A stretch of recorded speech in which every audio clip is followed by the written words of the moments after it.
გამარჯობა, ეთერშია დიდი შესვენება, 13 საათი შესრულდა სრულიად საქართველოში, რაც იმის მაუწყებელია, რომ აჭარის საზოგადოებრივი მაუწყებლის ეთერში ანი ნინიძე, ნიკო ცალანი და გიორგი წულაია იწყებენ თქვენთვის მუშაობას. საინტერესო გადაცემა გველოდება მრავალფეროვანი თემებით. ეხლა კი გეგმა ვნახოთ და რამდენიმე წუთში დავბრუნდებით ღია ეთერში.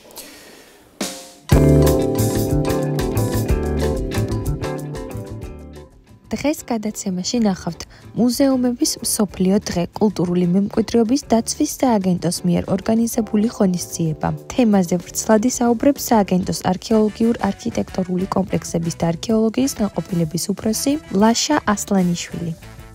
ხალხური ხელოვნების სკოლაში რეგისტრაცია დაიწყო. გადაცემის სტუმარია ვახტანგ ბერიძე, ხელოვნების სკოლის დირექტორი. ვიხილოთ ლექსო ბერიძის პირდაპირი ჩართვა ხელოვნების სკოლიდან. ქობულეთის მუნიციპალიტეტი მეოთხედ აცხადებს კონკურსს. ქობულეთში მცხოვრებ ქალთა ეკონომიკური გაძლიერების პროგრამა. თემაზე ვრცლად ისაუბრებს ლია შაქარიშვილი, ქობულეთის მუნიციპალიტეტის საკრებულოს განათლების, კულტურის, სპორტის, ტურიზმისა და ახალგაზრდულ საკითხთა კომისიის თავმჯდომარე. 31 მაისს ქართული სათვისტომო გერმანიაში მართავს ქართული კულტურის დღეებს. თემაზე ვრცლად ისაუბრებს ქართული სათვისტომოს ხელმძღვანელი ახერცში ნინო ჯოჯუა.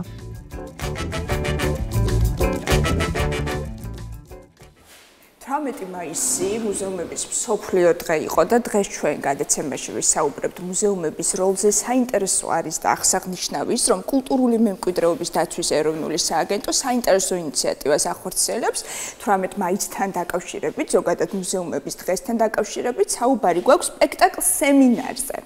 ბუნებრივია გულისხმობთ იმას, რომ ის იქნება შემეცნებითი ხასიათის, უფრო ვრცლად, რას გულისხმობს კონცეფცია სპექტაკლ სემინარის, ისაუბრებს ჩვენი სტუმარი ლაშა ასლანიშვილი, სააგენტოს არქეოლოგიურ-არქიტექტურული კომპლექსებისა და არქეოლოგიის განყოფილების უფროსი. მოგესალმებით, ბატონო ლაშა.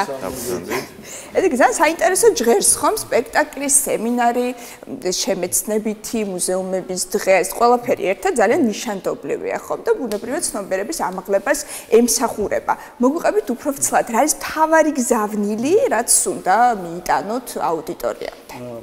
მოგესალმებით, მივესალმებით თქვენს მაყურებელს. ზოგადად ეს დღე ძალიან მნიშვნელოვანი არის სამუზეუმო ცხოვრებაში. ყველა მუზეუმელს ულოცავ და ყველა საზოგადოების ყველა წევრს, ვინც მუზეუმით არის დაინტერესებული. მუზეუმის ფუნქცია არ არის მხოლოდ ნივთების გამოფენა, მას საგანმანათლებლო კვლევითი ხასიათის თემებიც არის მასთან შეხამებული და ძალიან მნიშვნელოვანია. თქვენ ახსენეთ თეატრი და სემინარი, მე უბრალოდ გავშლი ამ თემას. სემინარი უბრალოდ ეძღვნება არქეოლოგიური გათხრების შედეგებს, რომელიც 2020 წელს ჩატარდა და მუზეუმთან რატომ არის მიმბული, მას ავხსნი. ეს არის კვლევა, მაგრამ არის ის არტეფაქტები, რითაც მაგალითად მოიპოვებენ არქეოლოგები სხვადასხვა ლოკაციაზე. ეს არის ნივთიერი კულტურა, რომელიც შემდგომ გადაინაცვლებს მუზეუმებში და გარკვეული პერიოდის შემდგომ უკვე შესაძლებლობა ექნება ვიზიტორებს, ნახველებს ამ ახალ აღმოჩენებს და ახალ ნივთებს გაეცნონ. ანუ ჩვენი თითოეული არქეოლოგიური გათხრების შედეგად ჩვენი ნივთიერი კულტურა და საგანძური მდიდრდება და ამით არის საინტერესო. მე არ ჩაყვები იმ დეტალებს, რომელიც უშუალოდ კვლევით თემებს ეხება. ეს მეცნიერების თემა არის. მოვიხილოთ ეს საკითხები. ცით აი არქეოლოგიაზე ვსაუბრობთ ახლა ამ მიმართულებაზე, ხომ კონკრეტულად. როგორი არის ზოგადად არქეოლოგების როლი, თანამედროვე მიდგომები, ტექნოლოგიები, ბუნებრივია დროს ვუწყობთ თუ არა ფეხს, რა არის გამოსასწორებელი, რით შეგვიძლია ხელი შევუწყოთ მათ, იმისთვის რომ ეს კვლევა უფრო კომფორტულად აწარმოონ. ამ თემებზეც აუცილებლად ვისაუბროთ, ბატონო ლაშა. მოგახსენებთ თანამედროვე სამყარო ტექნოლოგიების გარეშე შეუძლებელი არის და ბუნებრივია ამ მიმართულებითაც არის მნიშვნელოვანი გამოწვევები, მაგრამ ჩვენ აი საერთაშორისო ექსპედიციის ფარგლებში ვიყენებთ ამ ტექნოლოგიებს, ეს არის სკანირება, ლიდარი, ანუ თუ მანამდე კონკრეტულად არქეოლოგმა არ იცოდა სად შეიძლება ყოფილიყო მიწისქვევით განთავსებული არტეფაქტები ან ნაგებობები, უკვე სკანირების მეთოდით სადღაც ცდომილება შეიძლება იყოს 95, არა, პირიქით 2% შეიძლება იყოს ცდომილება, იქ უკვე საშუალებას გვაძლევს ეს ყოველგვარი დანახარჯების გარეშე პირდაპირ ობიექტზე დავიწყოთ დახარჯვის გარეშე. გარდა ამისა, ხდება აღმოჩენილი ნივთების 3D სკანირება, ეს არის უზუსტესი მოდელი, რითაც ადრე ხდებოდა გრაფიკული ჩახატვა ნივთების და ახლა ეს და ბაზა იქნება სპეციალური, სადაც ამ აღმოჩენილი ნივთების ეს 3D მოდელები უკვე ინახება და ეს გარდა იმისა, რომ მაგალითად იქ ზომები, სიზუსტე ან თუნდაც მისი რეპლიკა რო გაკეთდეს, ასლები რო გაკეთდეს, ამის გარდა ეს უკვე გამოიყენება 3D როგორ გითხრათ 3D ფორმატით და ატრაქციის სცენები და ესე რომ უფრო კომუნიკაცია შედგეს ვიზიტორსა და არტეფაქტ შორის თავისი ინფორმაციო ბაზი და ასე შემდეგ. ნუ ამ ეტაპზე ჩვენ როგორც აღნიშნეთ სხვადასხვა ინსტიტუციებთან თანამშრომლობთ, არქეოლოგია არა ეს მარტო ისტორიის მიმართულება, იქ არის საინჟინრო ტექნოლოგიები ჩართული, ციფრული ტექნოლოგიები ჩართული და ეტაპობრივად ჩვენ ვახორციელებთ. ეს თემა ისე გავაგრძელოთ, რომ ბუნებრივია ზოგადად სამუზეუმო კონცეფცია ციცulis, ხომ? ნიშს დროთა განმავლობაში, ხომ? ამაზე გვესაუბრეთ, თუ კი ადრე სტანდარტულად გამოფენილი იყო არტეფაქტები და ალბათ ეს მაინც ასე იქნება, პლუს ამას რა არის კიდევ დამატებული, ეს ინსტალაციები გასაგებია, რაც საკმაოდ საინტერესოა, კიდევ რა იგეგმება ამ მიმართულებით, იმის რომ უფრო ინტერაქციული გახდეს სამუზეუმო სივრცე. თემა ალბათ ეს სპექტაკლ სემინარიც სპექტაკლზე სანამ სპექტაკლს ვიტყოდით ეს ინტერაქცია აუცილებელი, ამიტომ შემხებლობა უფრო ექნება ვიზიტორს ან მუზეუმი დაინტერესებულ პიროვნებას უშუალოდ ნივთთან. მათ შეუძლია შესაძლებლობასაც იძლევა, რომ მაგალითად ნივთი იყოს დაშლილი და თვითონ მოახდინოს მისი აღდგენა ან პირობითად კითხვა იყოს დასმული და რა ნივთი შეიძლება ეს იყოს და თვითონ ეს ამის მოდელი ხო ანუ ეს უკვე რაც შედის კომუნიკაციაში, მოდი ასე ვიტყოდი, მაგრამ ეს არის ეტაპობრივი განვითარება და არის მუზეუმი, მაგალითად არანაირი არტეფაქტი არ არის ეს სწორედ ესეთი მოდელები, მაგრამ იქაც წარმატებით არის ეს განხორციელებული რა ეს მიმართულება და რაც შეეხება თეატრს, აქ ყველაზე მნიშვნელოვანი ის არის, რომ თვითონ აფსაროში, აი რატომ გონიო აფსაროში ეს თეატრი და სპექტაკლი. თემა იმაში გახლავთ, რომ მე-6 საუკუნეში გონიო აფსაროს სტუმრობდა ბიზანტიელი ისტორიკოსი პროკოპი კესარიელი და რომ მოვიდა ციხეში იმ დროს ეს დანგრეულია, მაგრამ ის აღწერს მეორე საუკუნის ამბებს. და ეს არის გალავანი, ამ ციხეს ჰქონდა იპოდრომი და ამფითეატრიო. ამფითეატრს რო ახსენებს, უკვე ეს იმას ნიშნავს, რომ არა მარტო ციხე შემოგარენი ქალაქი იყო, ეს ჩვეულებრივი ქალაქის მომასწავლებელიაო, რახან იყო ეს ამფითეატრი და იპოდრომი და ანუ გამოდის, რომ იქ ცხოვრებ მოსახლეობას ჰქონდათ ის სურვილი, რაღაც ესთეტიური ღირებულებები, რომ სპექტაკლი, თეატრები დადგმულიყო და აქედან გამომდინარე გარკვეულწილად ხდება გაცოცხლება, ანუ ის ფუნქცია, რაც ჰქონდათ პირობითად იმ ტერიტორიას, ჩვენ შესაძლებლობას ვაძლევთ, რომ გაცოცხლდეს. 2016 წელს პირველად ჩვენ შევძელით ეს გაგვეცოცხლებინა და ვცდილობთ მაქსიმალურად, რომ ყოველწლიურად ეს გონიო ციხე არის ცოცხალი ისტორიული ქართული კლასიკა, ხო, რომელიც ყველაზე ჩემთვის თვალსაჩინოდ არის შენარჩუნებული. ყოველთვის მიყვარდა ბავშვობაში ექსკურსიაზე გონიოს ციხეში წასვლა. სულ მაინტერესებს კითხვა ადამიანებს, ვისაც ეს ხელეწიფებად, არის თუ არა შესაძლებელი, რომ მაგალითად აი შიგნით ცხოვრება განახლდეს. არა ვთქვათ, ახლა სამუზეუმო ექსპონატები ყოველფერ გასაგებია, რაც მოიპოვეთ, ვთქვათ. გონიოს ციხეში ცხოვრება? გინდა მან? გონიოს ციხეში იმ ცხოვრების გაღვივება და გაცოცხლება, რაც მაშინ იყო. ეხლა ციხე ქალაქი იყო, ვთქვათ, იგივე სახლები, იგივე ვთქვათ, რაც თქვენ ახსენეთ ამფითეატრი, ხო? ვთქვათ, ამის ყოველფრის, ვთქვათ, ყოველთვის რო მუდმივად რო აღდგეს და ეს მართლა ქალაქი იყოს, ამის შესაძლებლობა გვაქვს თუ არა საინტერესო. თვითონ ძეგლი არის ეროვნული მნიშვნელობის სტატუსის მქონე. კანონმდებლობა არ ითვალისწინებს ზღუდავს ყოველგვარი ნაგებობების აგებას ციხის ტერიტორიაზე. აღდგენასაც, თქვა რაც იყო იმის აღდგენა არის მხოლოდ კონსერვაციას გულისხმობს, იმიტომ რომ დანარჩენი არის წარმოსახვითი როგორი უნდა ყოფილიყო საერთო ჯამში ჩვენთვის ეს არ არის ცნობილი. ამიტომ რაც არის ნაგებობები აღმოჩენილი, სწორედ იმის კონსერვაცია უნდა მოხდეს, მაგრამ იქ აბანოებიც არის აღმოჩენილი, ძალიან ბევრი არის დეტალია. და ახლა ჩვენ დავიწყეთ უკვე რამოდენიმე დღე არქეოლოგიური გათხრები გონიო აფსაროში და სადღაც ადრეში კიდევ უფრო საინტერესო სურათი გამოიკვეთება, მაგრამ აი აღდგენას დაუშვათ პირობითად დროში რო ციხე ქალაქის ცხოვრებას. ოღონდ დროში მოგზაურობის კუთხით. აი რომ შევალ ზუსტად ის მე-11 საუკუნის ქალაქის ცხოვრება რო შევიდეს. არის თუ არა შესაძლებელი. ჩვენ თავაზობთ იქ რომაული ბანაკი არის პირობითად ვიზიტორი წარმოიდგენს დაახლოებით პირველ-მეორე საუკუნეში რა ხდებოდა, როგორი არის ჩაცმულობა, როგორი ქონდა ჯარისკაცებს, აი ინსტალაციების გამოყენება ამ მიმართულებით საინტერესოა. თვითონ შეუძლიათ მოირგონეს ფორმები, იქ ძირთადად საომარი საბრძოლო მიმართულებით არის, მაგრამ რომაული ფესტივალი, რომელსაც ჩვენ ყოველწლიურად ვატარებდა, სწორედ ამ ციხესთან არის დაკავშირებული ამ რომაულ და კოლხურ ქართულ კულტურასთან ეს ურთიერთობების ამსახველი არის. აი უკვე მთლიანობაში არის კვების რაციონიდან დაწყებული, ცეკვებით დამთავრებული თუ რა ხდებოდა პირველ-მეორე საუკუნეში და ის რასაც თქვენ საუბრობთ, მთლიანი აღდგენა, რეკონსტრუქცია იქ არსებული შენობა ნაგებობების, ამას კატეგორიულად კანონმდებლობა გძალავს. ერთადერთი ჩვენ რაც მოვახერხეთ, იქ პირობითად რომაული ყაზარმა ავაგეთ, მაგრამ იქ ადრე შენობა არსებობდა ხის და მისი რეკონსტრუქცია მოვახდინეთ. თუმცა, როდესაც მიდის ვიზიტორი იქ ფაქტობრივად ახალი სამუზეუმო სივრცე არის, იქ არის მაგალითად რომაელი ჯარისკაცების საძინებელი ოთახი, რომაული სამზარეულო როგორი იყო და მათი მეთაურის რეზიდენცია.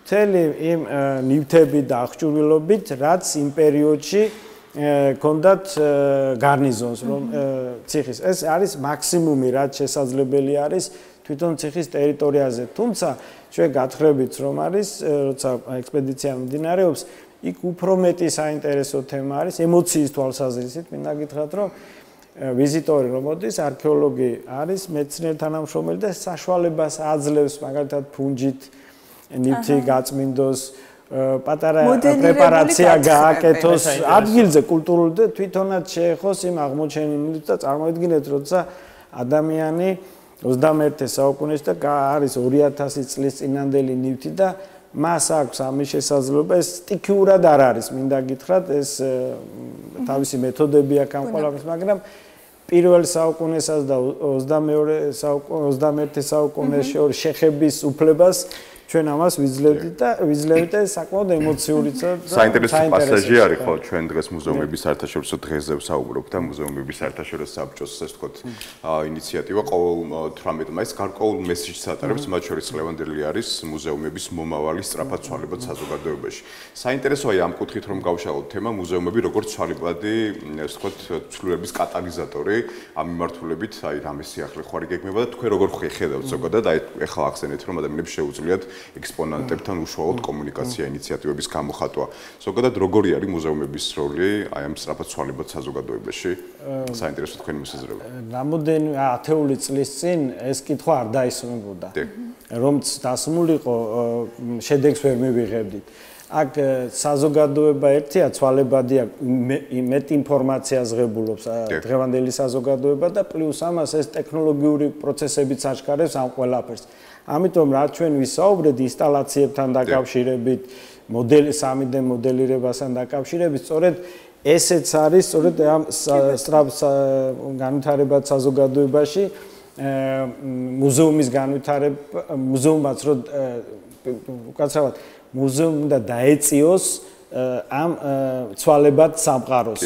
და არანაირად არ უნდა ჩამოჭრეს. ხო, ამავდროულად. გარკვეული ტრანსფორმაციის უნარიც აქვს ამავდროულად. ხო, ადამიანის ცნობიერში, მათ შორის თუ კი ვსაუბრობთ იმაზე, რომ გარკვეულწილად ადამიანს აქვს იმის საშუალება, რომ ინიციატივები შეიტანოს თუნდაც სამუზეუმო ცხოვრებაში და უშუალოდ შემხებლობა ჰქონდეს გარკვეულ ექსპონატებთანაც, ხო? იდეები ზოგადად არავინ არ იზღუდება, არავის არ ზღუდავ ჩვენ აბსოლუტურად. ესეთი რამ არ ხდება, ბუნებრივია საინტერესო ინიციატივებს ყოველთვის მივესალმებით, მაგრამ თვითონ ექსპონატსაც აქვს მისი იცავს კანონი. რა თქმა უნდა. ხო, ასე უშუალოდ მე შეხებაში ვიგულისხმე ინსტალაციებით და არა ის რომ უშუალოდ გქონდეს მასთან შეხება. გასაგები და არის კიდევ რა იცით, მინდა გითხრათ რომ ცოტა მუზეუმი და მისი ცხოვრება და ექსპონატები კონსერვატიზმისკენ იხრება, იქ ასე უცებ შესვლა მასთან და რაც არ უნდა განვითარდეს ჩვენი საზოგადოება და ტექნოლოგიური პროცესები. ამისთვის არსებობს თანამედროვე სივრცეები. ხო, ნივთი ეს არის ფაქტიურად ხელშეუხებელი, მაგრამ სხვა მოცემულობებით შეიძლება მასთან კომუნიკაცია. ძალიან საინტერესოა.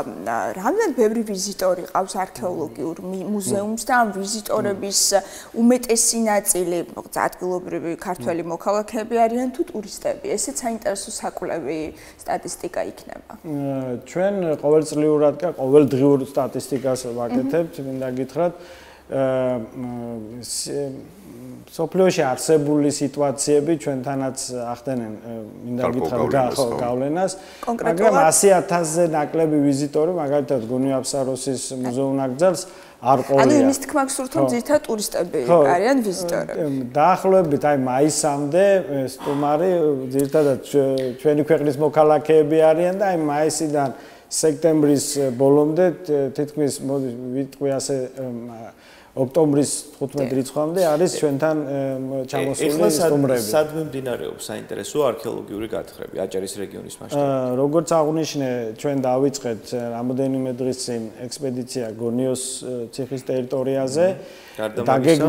დაგეგმილი გვაქვს, ოღონდ აგვისტოში დაიწყება პეტრაცი ხიზირში.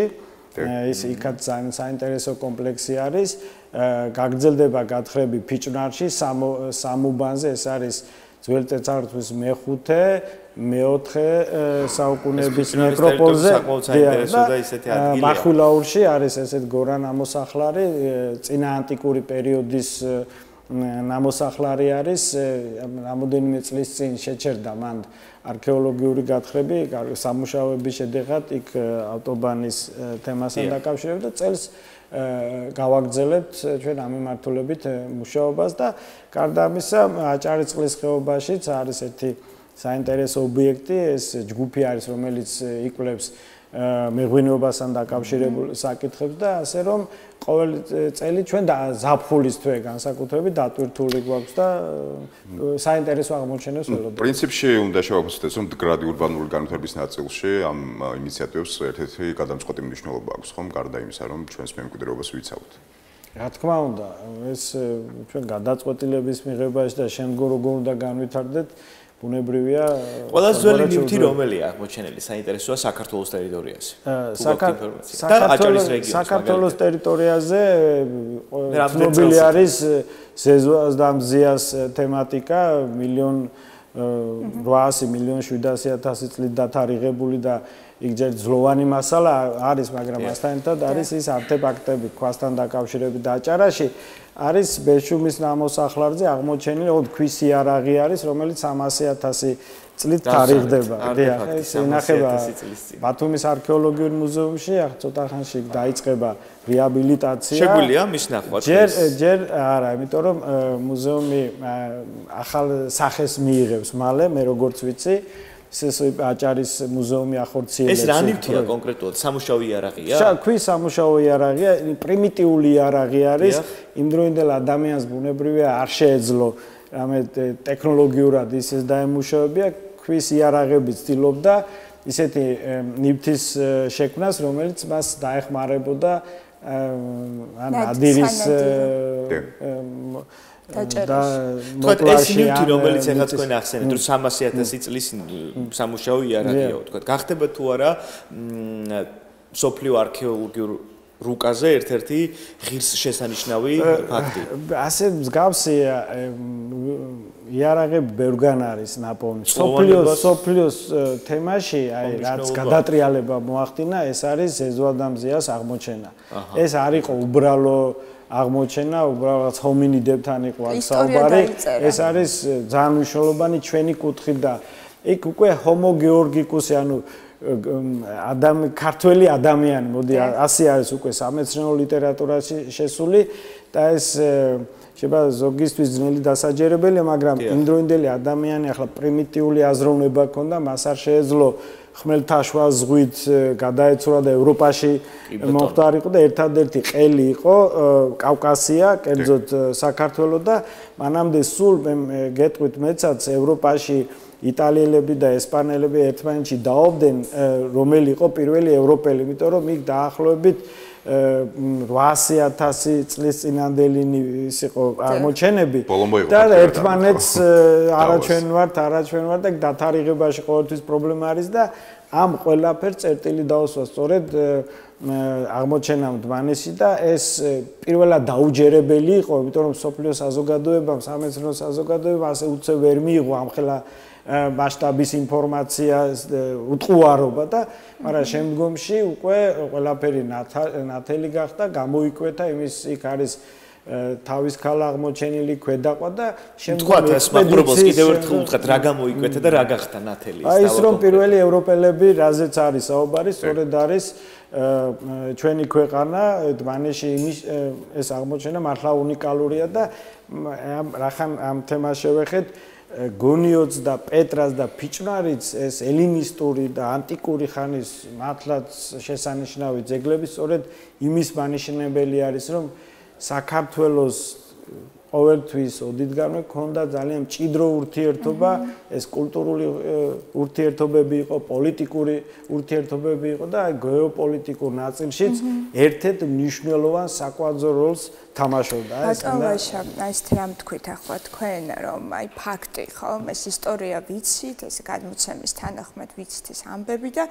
ამ ყველაფერს ადასტურებს სწორედ არქეოლოგია, ხო, ეს ფუნდამენტური მნიშვნელობა აქვს იმისთვის, რომ ვიცოდეთ ჩვენი ისტორია ზოგადად სოფლიომ და ასე კონკრეტულად ჩვენ. რამდენად აქტუალური პროფესია ახალ თაობაში საინტერესოა არქეოლოგია? და რა ხელშეწყობებია, არ ვიცი, სახელმწიფოს მხრიდან ან სხვა ორგანიზაციების მხრიდან იმისთვის, რომ უფრო პოპულარული გახდეს, იმიტომ რომ ფუნდამენტური მნიშვნელობა ძალიან ბევრი რამ არის, ხო, კიდევ აღმოსაჩინო. რა ხელშეწყობებია იმ მიმართულებით, რომ გახდეს უფრო პოპულარული? ახალი თაობა მეტად დაინტერესებს. ამ მიმართულებით აქტიურად მუშაობს ბათუმის შოთა რუსთაველის სახელმწიფო უნივერსიტეტი. მანამდე არ არსებობდა სპეციალობა არქეოლოგიის მიმართულებით, იქ ძირითადად ისტორიის მიმართულება იყო და შემდგომში ირჩევდნენ სტუდენტები. ახლა ცალკე სპეციალობა არის, სწორედ ამან გამოიწვია ეს არქეოლოგიური გათხრები, რომელიც ჩვენ ყოველწლიურად ვატარებთ. ის ხელშეწყობა, მაგალითად ჩვენ სტუდენტებიც ყოველ წელს იყო სტუდენტები ჩართული ჩვენს ექსპედიციებში, სკოლის მოსწავლეები, საგანმანათლებლო პროგრამები, რომელიც გვაქვს ჩვენ გონიო, სწორედ ნიშნავს იმას, რომ აი მათი სიყვარული მოიპოვოთ, არქეოლოგიის მიმართულება, თაობა, თაცვლა იყოს. ეს ძალიან მნიშვნელოვანია და პლუს ამას, როდესაც სკოლის მოწაფე არის, დავუშვათ მე-6 თუნდაც მე-7 კლასში, იქ ემოცია მათი სულ სხვანაირია, უფრო სპექტაკლები არიან, მოდი მე შემდგომში უკვე სხვა მიმართულებები შეიძლება დაიწყოთ მათ აზროვნება, მაგრამ ის თავიდანვე რომ აქვს ეს შემგზავრება და სიყვარული, იქ აუცილებლად გამოჩნდება ყოველთვის ადამიანი, რომელიც ამ მიმართულებას და ამ პროფესიას აირჩევს. საკმარისია რომ რამოდენიმეჯერ მიიღოთ მონაწილეობა ამ ექსპედიციაში და ამ ძველ ნივთებთან და არტეფაქტებთან გქონდეთ შეხება, რომ მე დაიწყებთ ფიქრს, რომ მოდი არქეოლოგიაში ამ მიმართულებით გვაგვეცა და რამდენად შემოსავლე ამ პროფესია ესეც საინტერესოა, იმიტომ რომ კოლოსალურ შრომაზე ვსაუბრობთ, ძალიან დიდ პასუხისმგებლობაზე ვსაუბრობთ და რამდენად ანაზღაურება და ესეთი მერკანტილური კითხვა მაქვს. ეს ისეთი კითხვა არის, მაშინ ერთ რამეს ვიტყვი. როდესაც უყვარს ადამიანს თავისი პროფესია, იქ უკვე თანხობრივ თემა მართალია მას სჭირდება და აუცილებელია, მაგრამ თანხით არ განსაზღვრავს. მე გეტყვი 15 ლარი მქონდა ჩემი თაობის არქეოლოგები, ვინც ვიყავით და მუშაობდით ბათუმის არქეოლოგიურ მუზეუმში და გონიოში, 15 ლარი იყო იმ დროს ჩვენი ხელფასი. მაგრამ მიუხედავად ამისა, იმდენად დიდი სიყვარული იყო, იმდენად დიდი კონცენტრაცია იყო. ჯერ შესანიშნავი მასწავლებლები ყავდა ბატონი ამირან კახიძე და ბატონი შოთა მამულაძე და გვეტყოდა ხოლმე იმ ბაცილას რო გადაყლაპაო არქეოლოგიის მე ვერაფრით ვერ მოიშორებოდა. აი სწორედ ეს თემა, მაგრამ მიუხედავად ამისა, ჩვენ სააგენტოში როდესაც არქეოლოგიური ექსპედიცია გვაქვს, მაქსიმალურად ვითვალისწინებთ ამ მოცემულობას და მეცნიერ თანამშრომლები, რომლებიც ჩართული არის, იყვნენ ანაზღაურება ჰქონდეთ მათ შესაბამისი. პლუს ამას სხვადასხვა საგრანტო პროექტებშიც სახელმწიფო იძლევა იმის საშუალებას, რომ სხვადასხვა საგრანტო პროექტებში მიიღონ მონაწილეობას. მე შიდა პროექტებზე მაქვს, შიდა საგრანტო პროექტებზე მაქვს საუბარი და უნივერსიტეტად სხვათა შორის აქვს რამოდენიმე წელია დაწყებული არის ეს პროცესი, აი გრანტები არის და ერთ-ერთი მიმართულება არის სწორედ არქეოლოგიას და ამ მხრივ ჩვენც ნენელა ვიზრდებით ძლიერდებით და ზუსტად მსგავსი ისტორია აქვს ჩემი მეგობარს, რომელიც რესტავრაციის მიმართულებით მუშაობდა და ის ეხსენებდა, რომ გარკვეულ პერიოდში დაახლოებით 13-15 ლარი იყო ჩვენი ჰონორარი, თუმცა ალბათ ის პროფესიებია, რომელსაც აბსოლუტურად თავი უნდა მიუძღვნა, ხომ? აი რესტავრაციაც ძალიან საინტერესო მიმართულება, ფაქტიურად მონათესავე პროფესია არის, ხო?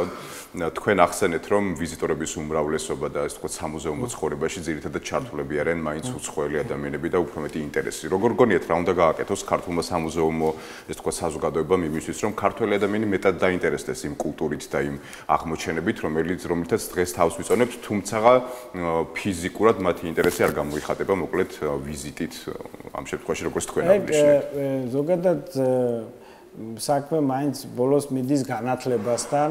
ეს აუცილებლად მარტო მაგალითად ჩვენი სააგენტო ამას ვერ გადაწყვეტავს, ინსტიტუციური თანამშრომლობა უნდა არსებობდეს. თუ არ მოდის მაგალითად ვიზიტორი შენთან, შენ შეგიძლია ვიზიტორთან მიხვიდე.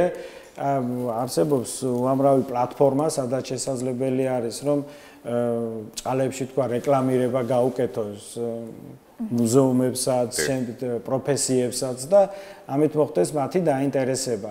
ეს ცალსახად ამის გარეშე შეუძლებელი არის. თუმცა აქ ორ ნაწილად გავყოთ. მუზეუმი ბუნებრივია უნდა იყოს ორიენტირებული საზოგადოებასთან ერთად რომ განვითარდეს.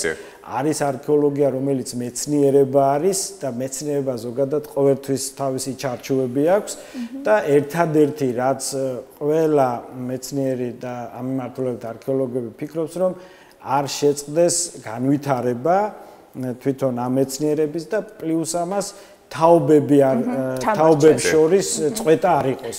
ეს არის ერთ-ერთი გამოწვევაც ბუნებრივია და აქედან გამომდინარე ჩვენც ამიტომ ვცდილობთ ის მოსწავლე იქნება ჩართული სტუდენტი, საკმარისია თუნდაც 100 სტუდენტიდან 3 მიიღოს გადაწყვეტილება, რომ არქეოლოგიის მიმართულებით წავიდეს, ეს უკვე იმას ნიშნავს, რომ თაობათა ცვლა გრძელდება. აი, საინტერესო იქნებოდა ალბათ დროის სვლას უნდა აუწყოს, ხო?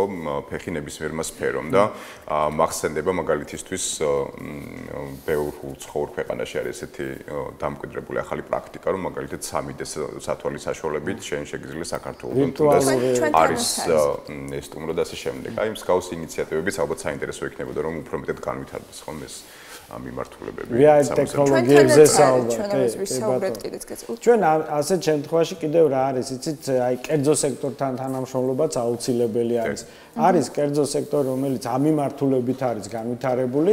ჩვენ თავისუფლად შეგვიძლია შევთავაზოთ თანამშრომლობა გონიოს ციხე, აქეთ პეტრას ციხე, ოღონდ თვითონ ის კონტექსტი, რაც მაგალითად აღწერილი იქნება ამ სცენარი ხომ უნდა გაკეთდეს, ეს უნდა იყოს სწორედ გონიოს ისტორიასთან მიმართებაში, ან პეტრას ციხის ისტორიასთან დაკავშირებით, რომ გააცოცხლოს და სულ სხვანაირი ემოცია არის, როცა ვიარი ტექნოლოგიებით რაღაცა მოგზაურობ და დადიხარ, ამ შემთხვევაში არის ყველაზე საუკეთესო გამოსავალი კერძო სექტორსა და სახელმწიფო შორის თანამშრომლობა და თვითონაც ეს გარკვეულწილად მისთვის ბიზნესი არის, ჩვენთვის არის ის, რომ ვიზიტორისთვის უფრო საინტერესო გახდება კულტურული განვითარება და ეკონომიკურიც. უგმესი მადლობა, რომ იყავით ჩვენთან ერთად. წარმატებს უსურვებთ მთელ არქეოლოგიურ სფეროს საქართველოში. ლასა ასლანიშვილი იყო ჩვენი სტუმარი. მადლობა, გემშვიდობებით.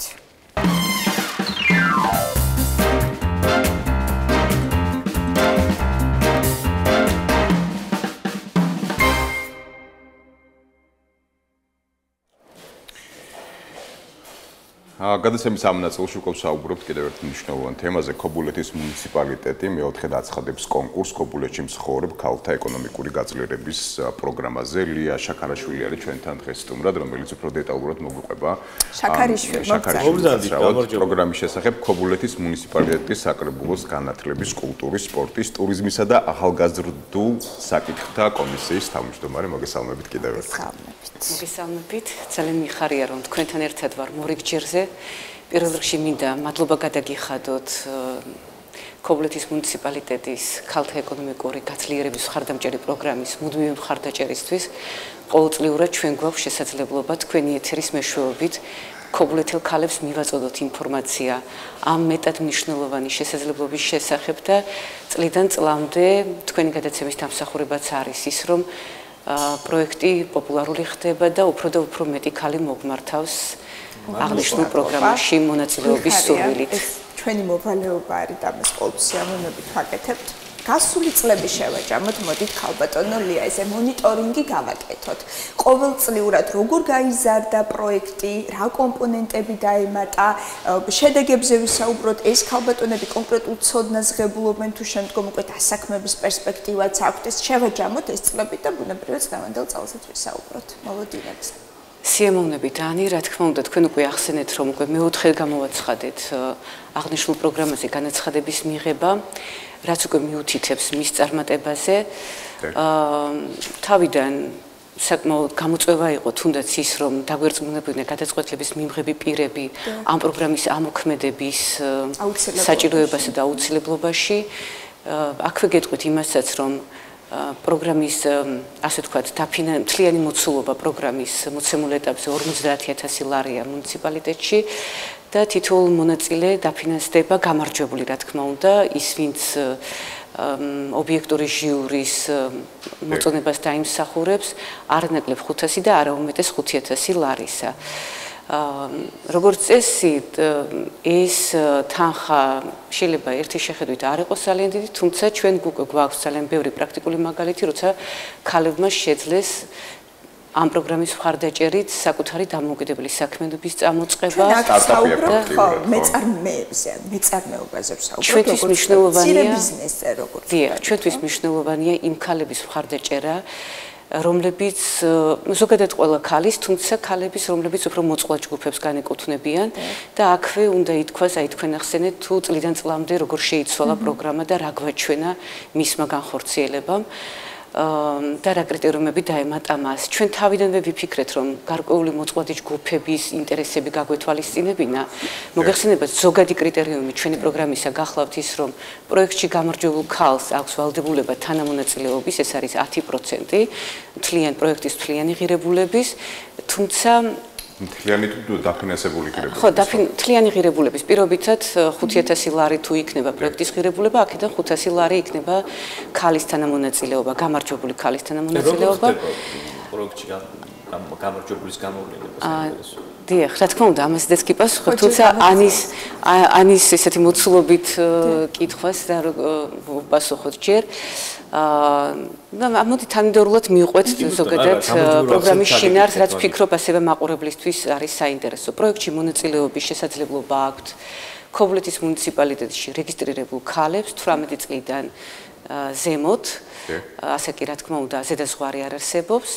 ასევე შესაძლებელია როგორც ინდივიდუალური მონაწილეობა, ასევე საინიციატივო ჯგუფებსაც შეუძლიათ მასში მონაწილეობის მიღება, თუმცა აქვე მინდა ისიც თქვა, რომ ჯერჯერობით ასეთი მაგალითი არ გქონია. ჯგუფების შემთხვევაში მაგალითად შეიძლება უფრო მეტი იყოს სამ შემთხვევაში დაფინანსებული კონკრეტული ბიუჯეტი რესურსი. ჯგუფების შემთხვევაში არ გვაქვს, ანუ ეს თუმცა ძალიან საინტერესო შენიშვნა, ამაზე შეიძლება დაფიქრება, მაგრამ არ გვაქვს, იმიტომ რომ ჯერჯერობით პრაქტიკაში არ გქონია, რომ მოიმართოს ქალთა საინიციატივო ჯგუფებს, მხოლოდ ინდივიდუალური განცხადებებს განვიხილავდით ამ წლების მანძილზე. ასევე აქვე, როგორც უკვე ვახსენე, პროექტში გამარჯვებული ქალი ფინანსდება თანამონაწილეობით, თუმცა ჩვენ გვაქვს ძალიან საინტერესო, ასე ვთქვათ, ჩამონათვალი ჯგუფებისა, რომლებიც თავისუფლდებიან თანამონაწილეობის ვალდებულებისგან და ესენი გახლავთ შუშუმპირი ქალი, შუშუმპირი დედა, მრავალშვილიანი დედები, ძალადობის მსხვერპლი ქალები, იძულებით გადაადგილებული ქალები ტერიტორიული პრინციპით. რაც ვფიქრობ, რომ ძალიან მნიშვნელოვანი შეღავათია და ჩვენს პროგრამას უფრო უნიკალურს და განსხვავებულს ხდის სხვა მსგავსი ანალოგიური პროგრამებისგან, რომლებიც ქვეყნის სხვადასხვა მუნიციპალიტეტებში ასევე ფუნქციონირებს და ხორციელდება. ასევე ამ პროგრამამ, აქვე მინდა ისიც გითხრათ, რომ რამდენიმე მაგალითი, რა თქმა უნდა, გვაქვს ისეთი, როცა მოწყვლად ჯგუფებს დავეხმარეთ, ეს იყო იძულებით გადაადგილებული პირი თუ შუშუმპირი ქალი, ასევე შუშუმპირის დედაც, თუმცა ჯერჯერობით არ გვაქვს ძალადობის მსხვერპლი ქალების მაგალითი. აქ შეიძლება მიზეზი ისიც იყოს, რომ როგორც წესი ამ ტიპის ინფორმაციის გაცემას ქალები ერიდებიან, მაგრამ ასეა თუ ისე ჩვენ დღეს პოზიტიურ ასპექტებზე ვისაუბროთ ამ პროგრამის, ანუ ბევრისთვის ეს აღმოჩნდა შთაგონების წყარო. ხშირად გამბედაობა არ ყოფნით ქალებს მსგავს პროექტებში მონაწილეობა მიიღონ, მეტიც ობიექტურობის იმედი არ აქვს, თუმცა ჩვენს პროგრამაში მონაწილე ქალები რწმუნდებიან იმაში, რომ ჩვენ მზად ვართ მათ მხარდასაჭერად და სუბიექტურ მიდგომებს ამ პროგრამაში მონაწილეობის შემთხვევაში იმ კომისიის მხრიდან, რომელიც განიხილავს მათ ბიზნეს წინადადებებს, ადგილი არ აქვს და ამით უმეტეს გამჭვირვალობა ალბათ ერთ-ერთი მნიშვნელოვანი გამჭვირვალობა და ზუსტად ეს არის ერთ-ერთი, ასე ვთქვათ, ჩვენი მცდელობა, თქვენი მხარდაჭერით, რომ უფრო მეტი ქალისთვის გავხადოთ ხელმისაწვდომი ამ პროგრამაში მონაწილეობა და აქვე მინდა ისიც გითხრათ, რომ ჩვენ დაგეგმილი გვქონდა განაცხადების მიღება პირველი იმისიის ჩათვლით, თუმცა დღეს მივიღეთ გადაწყვეტილება ისევ ქალების მოთხოვნით, რომელთათვისაც ინფორმაცია როგორც წესი, კი არის მისაწვდომი ბევრ გვერდზე მითითებული ამის შესახებ, თუმცა ბევრისთვის უფრო მოგვიანებით გახდა ცნობილი და გავეთვალისწინეთ მათი თხოვნა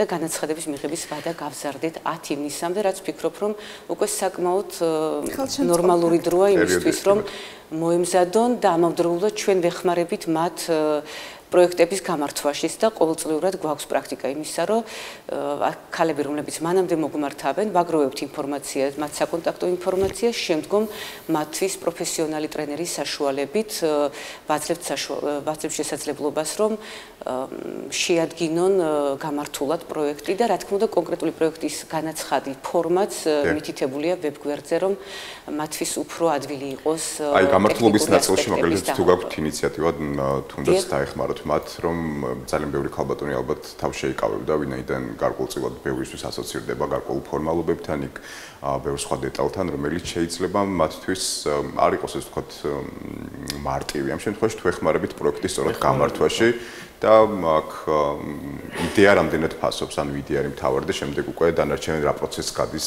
ქალბატონი, ესეც რა უხსნას მაყურებლისთვის საინტერესო იქნება. როგორც გითხარით, ვებგვერდზე მითითებულია განცხადებასთან ერთად, რომელიც ქალებს მოუწოდებს ამ პროგრამაში მონაწილეობისკენ, მითითებულია და მიბმულია Word-ის ფაილი განაცხადით, სადაც პუნქტები არის ძალიან ნათლად გაწერილი და პრინციპში მისი საშუალებით უკვე მარტივია წარმოდგენის შექმნა თუ რა ვალდებულებები აქვთ მათ და ასევე გარდა ამისა ჩვენ ვთავაზობთ მათ ასეთ მხარდაჭერას შეხვედრით ადგილზე განაცხადის შევსებით გარდა იმისა რომ ერთ კონკრეტულ ტრენინგს ვუტარებთ ასევე ტრენერთან რომელიც მათ შეუძლიათ შემდგომ კონტაქტის ქონა სანამ დასრულდება განაცხადების მიღება რომ მაქსიმალურად კონკრეტული პროექტი ბიზნეს იდეა კომისიის წინაშე უკვე გამართული ფორმით აი გამოცდილებით რომ გითხრათ დაახლოებით წინა წლებთან მიმართებაში რა კონკრეტულ ეს თქვათ მიმართულებებს ირჩევენ ქალბატონები და რა არის მათი ინტერესის სფერო ძირითადად მუნიციპალიტეტში? თავიდანვე ჩვენ არის მუნიციპალიტეტები, სადაც სფეროები არის წინ განსაზღვრული. ჩვენ გადავწყვიტეთ, რომ ამ შემთხვევაშიც ყოფილიყავით უფრო დემოკრატები და სფეროებით არ შეგვიზღუდავს ქალები, რადგან და ამან გაამართლა კიდეც, რადგან აბსოლუტურად სხვადასხვა მიმართულებით მოგმართავენ ქალები. რა თქმა უნდა, ჭარბობს ესთეტიკური სილამაზის სერვისები, ასევე სოფლის მეურნეობა, მეფრინველეობა, მეცხოველეობის მიმართულებით, კონდიტერია, წელს განსაკუთრებით აი წინასწარი განაცხადები და სურვილები, ანუ ქალებს რომელთაც ჩვენ შეხვედრა გვიწევს კონდიტერის მიმართულებითაც ბევრი მოგმართავს, აქ რა თქმა უნდა საუბარია შესაბამის ტექნიკურ აღჭურვილობაზე, ასევე ალბათ საინტერესოა თქვენთვის, ну როგორც წესი არსებობს რაღაც ესეთი კლიშეები და გაგება მამაკაცური საქმიანობისა და ქალური საქმიანობების, თუმცა ჩვენ შარშან ძალიან საინტერესო მაგალითი გვქონდა ახალგაზრდა გოგონასი, სოფელ მუხაისტატიდან ნინო გოხიძე, რომელმაც მევენახეობის კუთხით მოგმართა და ну ძალიან კვალიფიციური იყო მისი გამოსვლაც ჩვენთან კონკურსზე და უკვე ნინო გვეპატიჟება ამ შედეგების სანახავად მუხაისტატში. ღვინის დასაგემოვნებლად ჯერ ვერა, მაგრამ უკვე მოაწყო ის რისთვისაც ჭირდებოდა ჩვენგან ფინანსური მხარდაჭერა, ბაზი გააშენა და გვეპატიჟება მის სანახავად და ისევ აჭარის ტელევიზიის მხარდაჭერით ჩვენ შევძლებთ უახლოეს დღეებში ვეწვიოთ მას და ეს ვაჩვენოთ მაყურებელს. ქალებმა პრინციპში დაამტკიცეს უკვე რომ არ არსებობს რაღაც ქალის და მამაკაცის პროფესია და მეღვინეობის მიმართულებით სხვა შორის საქართველოს მახსენდება ასევე რამდენიმე მეღვინე ქალი, რომელმაც კიდევ ერთხელ დაამტკიცა და ასევე თუმცა ქობულეთში და თანაც ახალგაზრდა ქალისგან ეს მისასალმებელია და გამიხარია გამონაკლისი იყო. ქალბატონია იცით რა მინდა გითხოთ, აი ხელშემშლელი ფაქტორები ახსენეთ და მოდით ვისაუბროთ სოციალურ ფონზე. ზოგადად კონკრეტულად აკონკრეტეთ ქობულეთში რა არის ის ხელშემშლელი ფაქტორები, გამოწვევები რის წინაშეც ქალბატონები დგანან და ამ მიმართულებით, ცნობიერების გაზრდის მიმართულებით რა ცვლილებები შეიტანა ამ პროექტმა წლების განმავლობაში? ძალიან საინტერესო კითხვაა, მადლობა ანი. ყველაზე დიდი გამოწვევა ჩემი აზრით და ვფიქრობ ამას სხვაებიც გაიზიარებენ, არის გამბედაობის ნაკლებობა. ხშირად ქალებს არ სჯერათ, რომ მათთვის ხელმისაწვდომი იქნება მსგავს პროექტში გამარჯვება. თუმცა რა თქმა უნდა, ის მაგალითები, რომლებიც ჩვენ გვაქვს, ძლიერი ქალების მაგალითებია, მაგრამ მათ შორის იყვნენ და არიან ქალები, რომლებიც მაინც გარკვეული სკეპტიციზმით ეკიდებიან მსგავს პროექტებში მონაწილეობის შესაძლებლობას, თუმცა ძალიან უნდათ. ჩვენ და საამაყოთა სასიხარულოდ უნდა ითქვას, რომ ჩვენ შევძელით მათთვის ეს ერთგვარი კომპლექსები მოგვეხსნა, მიიღოთ მათ მონაწილეობა აღნიშნულ კონკურსებში, გაემარჯვათ და შემდგომ თავიანთი საქმიანობა წარმატებით წარემართათ. აქვე რა თქმა უნდა მინდა ვისარგებლო შემთხვევით და მიმართო ზოგადად ქალებს ჩავთვალოთ ეს მესიჯი ქალების მისამართით და რა თქმა უნდა ქობულეთელი ქალების მისამართით, რომლებიც ვიცი ფიქრობენ აღნიშნულ კონკურსში მონაწილეობას.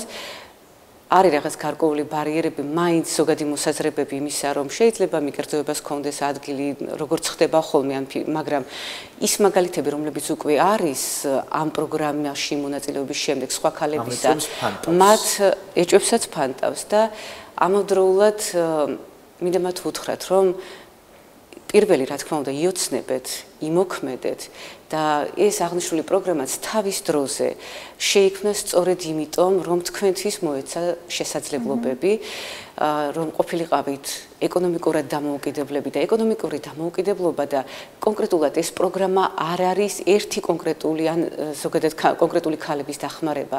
დამეთანხმებით ალბათ, რომ ეს არის მთლიანად რეგიონის გაძლიერებისკენ გადადგმული ნაბიჯი და რამდენი ძლიერი ქალიც გვეყოლება ეკონომიკურად. ეს ნიშნავს, რომ ოჯახებია ეკონომიკურად ძლიერი.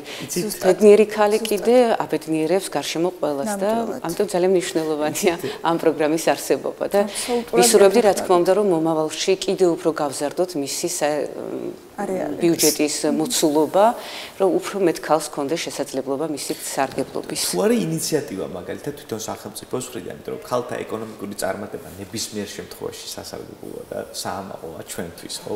თუმცა რეკომენდაციას თუ გასცემს იგივე მუნიციპალიტეტი, რომელ სფეროში მიენიჭება პრიორიტეტი ამა თუ იმ პროექტს, თქვათ. აი როგორც თქვენ აღნიშნეთ, მე ვენახეობამ გარკვეულწილად კომისიის თქვათ რაღაც აღფრთოვნება გამოიწვია და ინოვაციური მიდგომა იყო. ეს დაყოფილია თუ ნებისმიერ თქვათ იგივე შეიძლება ერთ სფეროში განიხილოს ვიღაცას ინიციატივა ქონდეს თქვათ სალონის სილამაზის სალონის მოწყობის ან ვიღაცას თქვათ სასათბურე მეურნეობის ან თუნდაც თქვათ ფერმერობის კუთხით ქონდეს მსგავსი პროგრამა. სახელმწიფო თუ მიანიჭებს თქვათ პრიორიტეტებს და ამას წინასწარ ინიციატივის სახით ეტყვის პროექტის მონაწილეებს საინტერესოა. მე თავიდანვე აღნიშნე რომ ჩვენთვის პრინციპულად მნიშვნელოვანი იყო არ შეგვეზღუდა ქალები. ანუ ნებისმიერი. არ შეგვეზღუდა და ამან მოგვცა კარგი შედეგი. სხვადასხვა მაინც ინიციატივა მიენიჭა ხო, რა თქმა უნდა, რა თქმა უნდა მნიშვნელოვანია, იმიტომ რომ თან სოფლა, თან ახალგაზრდა თან სოფლის მეურნეობის აღორძინება და დაკავება სოფლად ახალგაზრდების ბუნებრივია არის და ამიტომაც ჩვენ ვიტოვებთ უფლებას რომ ინდივიდუალური მიდგომებიც გამოვიყენოთ გარკვეულ შემთხვევაში,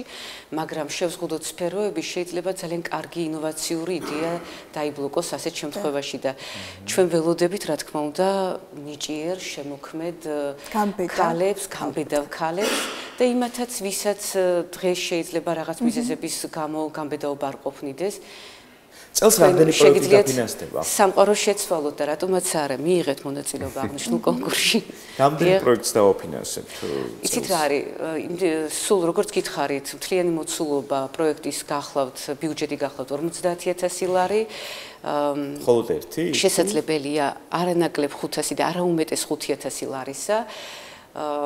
ნახოთ განაცხადების შინაარსი, ფორმა, რა თქმა უნდა ჩვენ დიდი სურვილია რომ ყველა ქალი რომელიც იქნება მონაწილე იყოს გამარჯვებულიც, თუმცა რა თქმა უნდა მთავარი კრიტერიუმი არის ის რომ ჩვენ უფრო მეტად ხელს უწყობთ ქალებს რომელთაც ეს სჭირდება და არა უკვე ძლიერი ბიზნესი თავისთავად საინტერესოა, თუმცა ჩვენთვის მნიშვნელოვანია ხელი შეუწყოთ იმ ქალებს რომელთაც უნდათ ახალი, ასე ვთქვათ, ბიზნესის დაწყება, ან აქვთ უკვე ბიზნესი და მისი გაფართოება არის ძალიან მნიშვნელოვანი და ამისთვის ფინანსური რესურსი არ ყოფნის. კაბადონია საინტერესო იქნება, როგორ ხედავთ პროექტს რამდენიმე წლის შემდეგ მომავალში და თუ არის მსგავსი ინიციატივა, რომ წელს 50000-ია, მომავალ წლებში შეიძლება ეს გაიზარდოს იმდენად, რამდენად და გარკვეულმა პრაქტიკამ შეიძლება აჩვენოს ამის უთხოვარი აუცილებლობა და მნიშვნელობა ზოგადად საქართველოში ძლიერი ქალებისა და არა მარტო გამოცდილება უკვე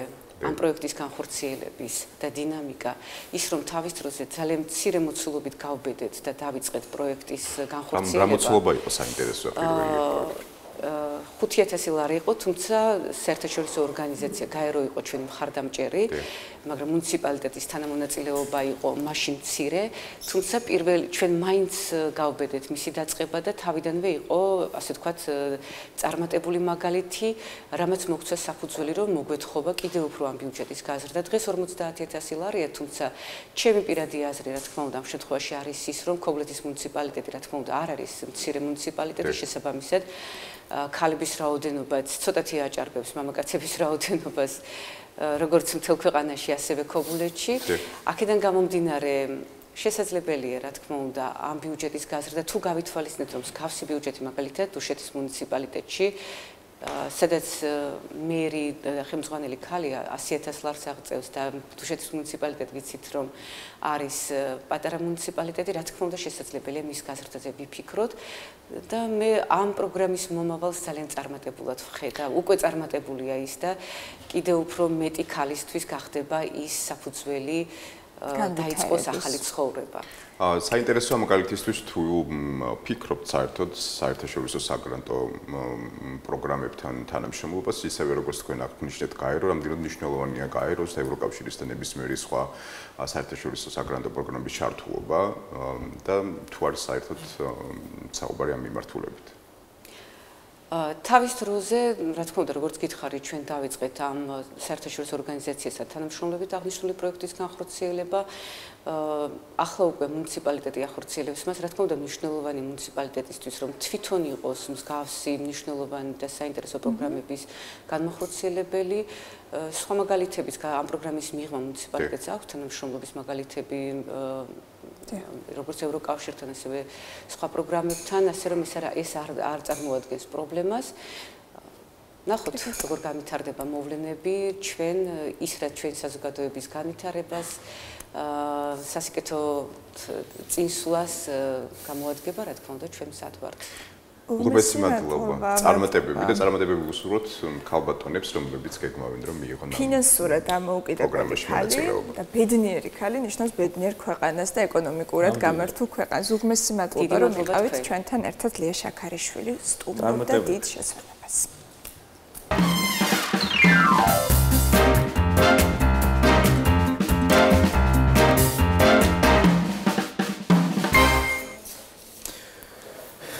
გადაცემას განვაგრძობთ ხალხური ხელოვნების სკოლაში რეგისტრაცია გამოცხადდა. ამ თემაზე უფრო ვცლად ჩვენი კორესპონდენტი ლექსო ბერიძე ისაუბრებს, რომელიც ღია ეთერში გვერდება. ლექსო, გამარჯობა, თუ გესმის შენი. გითხარი, აბა სათხარ. მოგესალმებით, ლექსო. ლექსო. ესმის შენი. გამარჯობათ, მოგესალმებით, მივესალმებით დიდი შესვენების მაყურებელს. ახლა მე ვიმყოფები აჭარის ხალხური ხელოვნების სკოლაში. ჩვენთან ერთად იმყოფება გალობის მოსწავლეთა გუნდი, გალობის რეგენტი და გალობის მასწავლებელი ქალბატონი ინგა ბექაია. ქალბატონო ინგა, მოგესალმებით. რას შეგვისრულებთ დღეს? გამარჯობათ. დღეს შეგისრულებთ ორ ნომერს, ქრისტე აღდგა, სვანური ვარიანტი და ყოველწლიურობაზე ქალაქური ფოლკლორიდან. ძალიან დიდი მადლობა. საოცარი განწყობა აქვს და ერთი სურვილი მაქვს, როდის მოусმენ საგალობელს და ძალიან მაგარ სიმღერას, რაღაცნაირად მეც სიმღერის ხასიათზე დავდექი უკვე.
საოცარია, განსხვავებული ხმებია, ძალიან დიდი ემოციები დამიტოვა.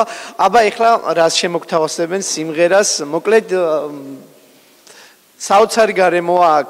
თან ეს ქართველი ხალხური ფოლკლორის წარმომადგენლების ფოტოებიც აქ გამოფენილი და მოკლედ რაღაცნაირად მართლაც იმ ეპოქაში ვართ. საოცარი აურა დღეს აქ. აბა გისმენთ?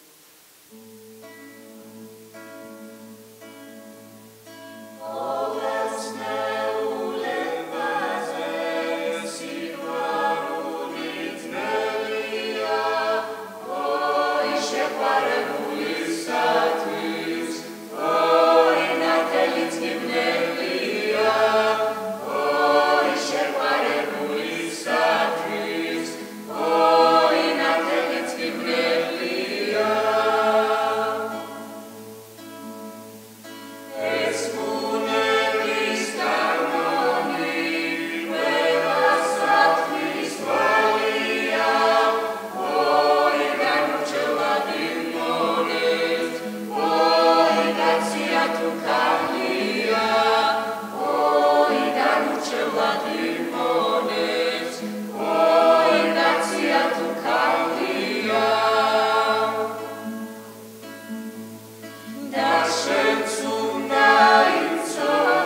აპლოდისმენტები, მოკლედ აღრთოვანებული ვარ ისეთი ხმები მოვისმინე მე დღეს და მართლაც ყოველ სიყვარულზე სიყვარული ძნელია და ქრისტე აღსკა კიდევ ერთხელ გილოცავთ აღდგომის დღესასწაულს და ნუ მოკლედ საოცარი გარემოა დღეს აქ დიდი მადლობა ქალბატონო ინგა მე დარწმუნებული ვარ რომ თქვენ ქალაქის ერთ-ერთი საუკეთესო რეგენტი და გალობის მასწავლებელი ბრძანდებით და მადლობა თქვენ ბავშვებო წარმატებებს გისურვებთ დავემშვიდობები დიდი შესვენების მაყურებელს გამორჩეული ჩართვა იყო დღეს ჩემთვის წარმატებები მადლობა შენ და გულწრფელი ემოციებისთვის რომელიც ყოველი ჩართვის დროს ლექსოს აქვს ხოლმე რაღაცნაირად გამოხატავს თავის ემოციებს თემაზე სასაუბროთ უკვე სტუმართან ერთად განვაგრძობ დღია ეთერს ხელოვნების სკოლის დირექტორი ვახტანგ ბელიძე გახლავთ შვაძის ეთერის სტუმარი მოგესალმებით ბატონო ვახტანგ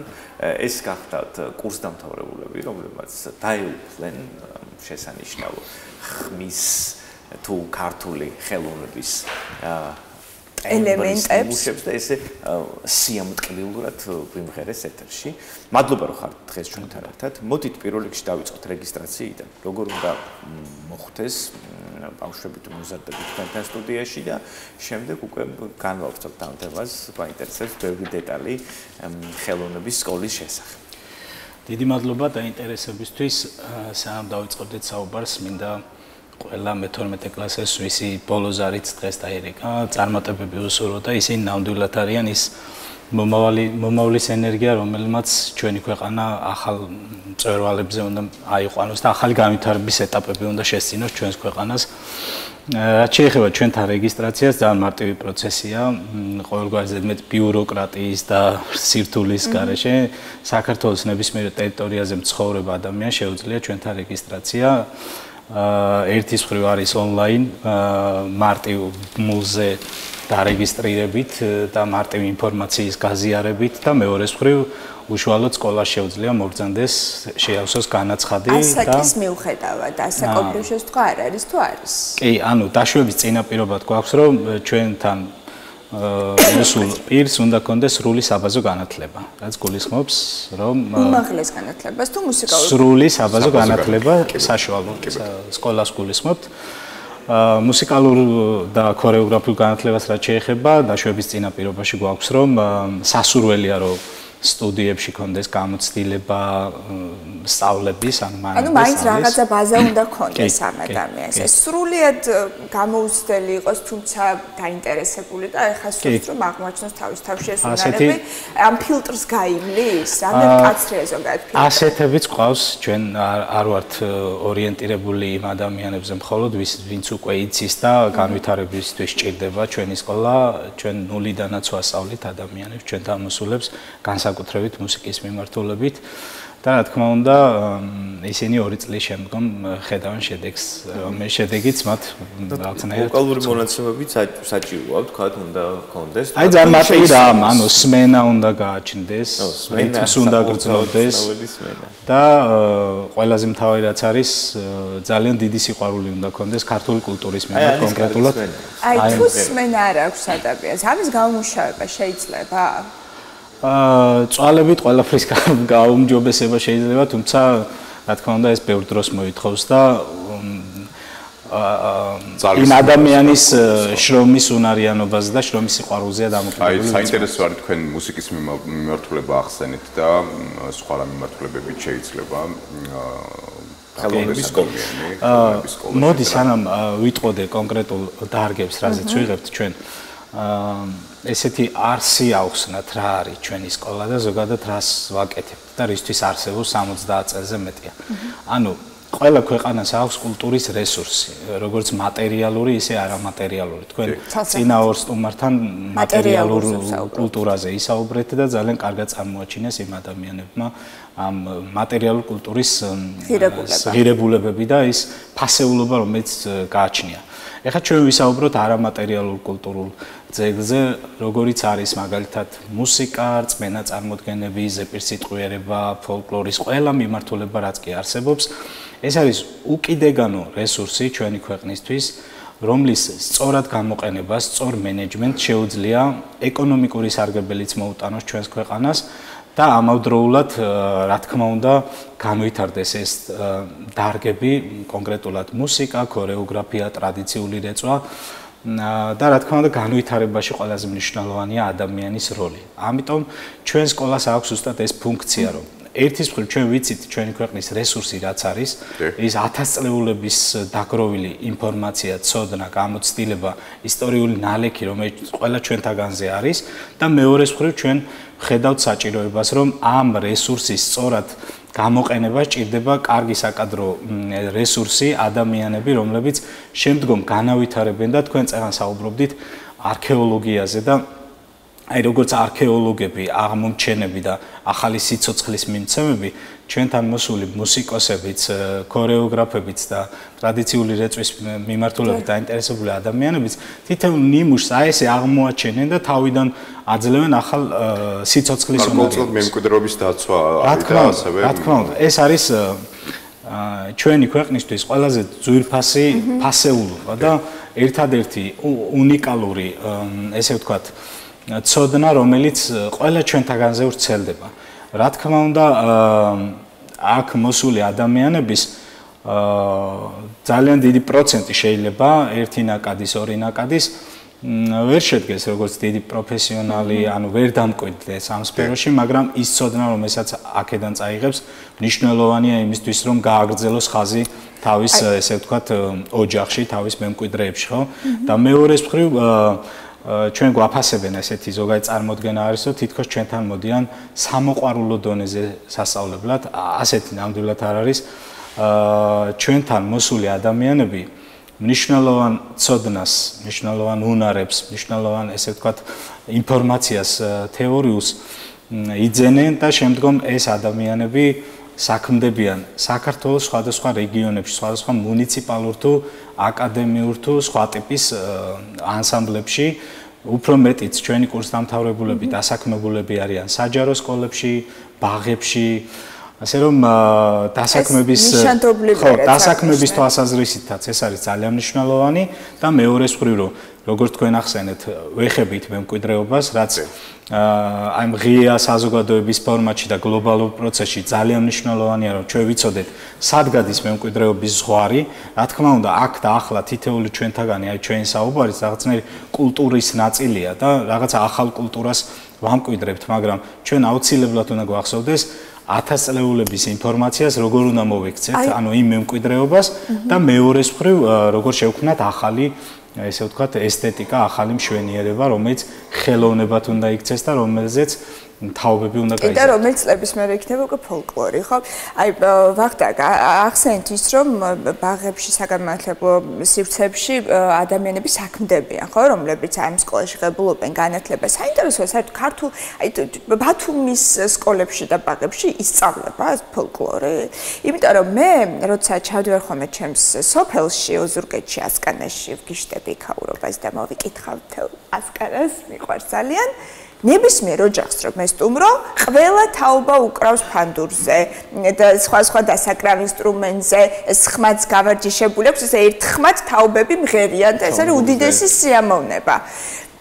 მაშინ როცა და ამ სკოლაში სწავლობენ რეალურად, ასკანის სკოლაში მუსიკის გაკვეთილზე ეს ყოფილი ისწავლება და გარდა ამისა ოჯახებში უკვე თაობას გადასცემს. მე მაგალითად მუსიკის გაკვეთილზე მსგავს ცოდნა არ მიმიღია და სიამოვნებით მივიღებდი.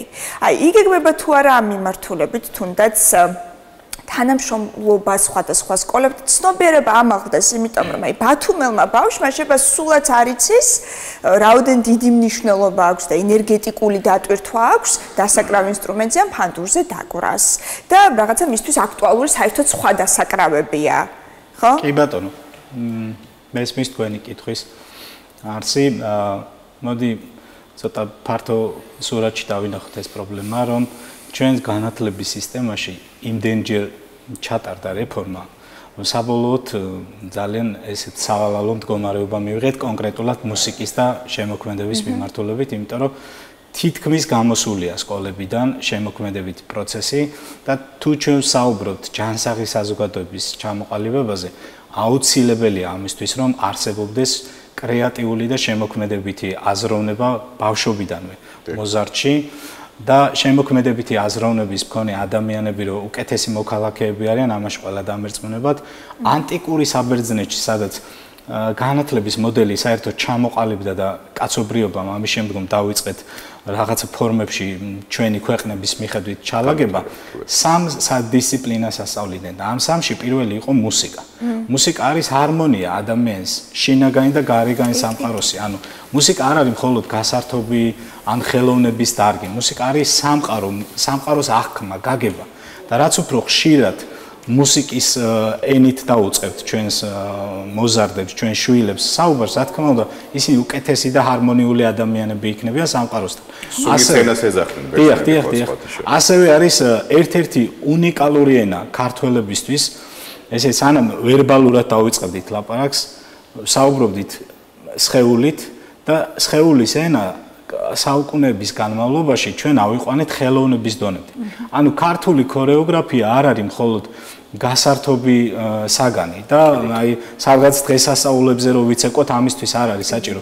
ქართული ქორეოგრაფია არის ის პლასტი ჩვენი მეტყველების ესე ვთქვათ პირველი ავთენტური კულტურა კაცობრიობის წინაშე, რომლითაც დღესაც ველაპარაკებით თელ სამყაროს და დამერწმუნებით რომ ნებისმიერ უცხოურ საზოგადოებაში, სადაც ქართველი ცეკვავს, არ ჭირდება იმას თარგმანი. ყველა ხვდება რა ამბავს ყვება, რა ისტორიას ყვება და რა ემოციებს აზიარებს დარბაზში, ხო? უნიკალურია. ამიტომ ქორეოგრაფიის მიმართულებითაც ჩვენ ესე ვთქვათ დამოკიდებულებით ვართ, ან დამოკიდებულებით უდგება ჩვენი სკოლა, რომ ეს იყოს საფუძვლიანი ესეთი ინფორმაცია, რომელიც ადამიანს მიცემს იმის საშუალებას, რომ იყოს თავის ქვეყნის მცველი და თავის კულტურის მცველი უპირველეს ყოვლისა და რა თქმა უნდა მესამე კომპონენტი ამ სამის ესე ვთქვათ საერთო კომპონენტი არის ეროვნული სამოსი, მისი გამოყენება სცენაზე თუ საყოფაცხოვრებო მოხმარების დროს და აქ არის შეიძლება ითქვას შემაშფოთებელი მდგომარეობა იქიდან გამომდინარე რომ ძალიან ბევრი ანსამბლი მაგალითად სხვადასხვა კუთხის საცეკვაო კოსტუმებში არღვევს მემკვიდრეობას. ფერი, ემოცია, ორნამენტი, ეს არის ის ამბავი, რომელიც განვითარდა, რომელიც სამოსთან ერთად განვითარდა და ეს აუცილებლად უნდა იყოს შენარჩუნებული, დაცული უფრო მეტად და თუ რამის ეხლა ყველა ვამბობთ რომ თანამედროვეობა და აი თანამედროვეობა მე არ მესმის იმაზე უკეთ ვიდრე ჩვენმა წინაპრებმა ჩვენ განგვისაზღვრეს რა ესე ვთქვათ ესთეტიკაში უნდა ცხოვრობდეთ ამ გეოგრაფიაში მყოფი ადამიანები და თუ რამის ესე ვთქვათ განვითარების უნარი გვაქვს, მოდი ამ მემკვიდრეობას თავი დავანებოთ და ჩავაცვათ ისეთი სამოსები, რომელსაც არ ერქმება ტრადიციული ეროვნული სამოსი რა. თანამედროვე სამოსი, აი ჯინსით გამოვიყვანოთ და ვამღეროთ და ვაცეკვოთ თუ ეს დასაშვები იქნება სცენისთვის, მაგრამ მემკვიდრეობას ნოვარღვევთ, იმიტომ რომ ეს არის თითეული მემკვიდრეობის ჩამოშლა. ეს იქნება სულიერი პროცესი მატერიალურ თუ არამატერიალურ კონტექსტში ეს ნიშნავს რომ ქვეყნის კულტურის ძირითად ხაზს ვარღვევთ და კულტურული განვითარება ესე იგი თქვენთვის როგორც მე მივხვდი ნიშნავს ახლის შექმნას და არა მაგალითად არსებული გამრავალფეროვნებას მაგალითად არა ქართულ ცეკვაში ახლა თანამედროვე ელემენტები გარკვეულწილად შეიძლება ვიღაცისთვის საინტერესო იყოს ვიღაცისთვის შეიძლება ეს იყოს კულტურული განვითარება ამაზე ბევრს დაუპეს